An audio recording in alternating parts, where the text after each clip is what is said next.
Welcome back. You have probably already seen our other tutorials that show you how Parago makes your life easier, safer and more convenient.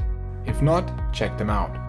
Today I will give you a quick recap of how to use the Set button.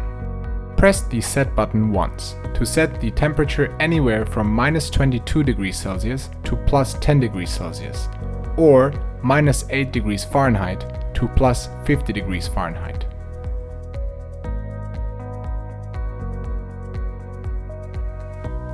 Press the Set button twice to select one of the secondary modes, Eco or Max.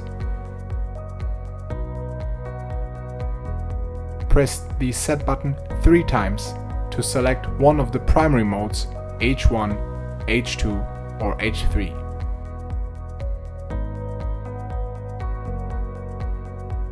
Press the Set button 4 times to switch the temperature unit between Celsius and Fahrenheit.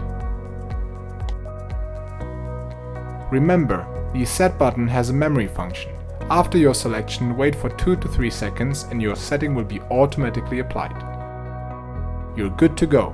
For more information, check out our other tutorials, follow us on WeChat or Instagram, or visit our Parago website.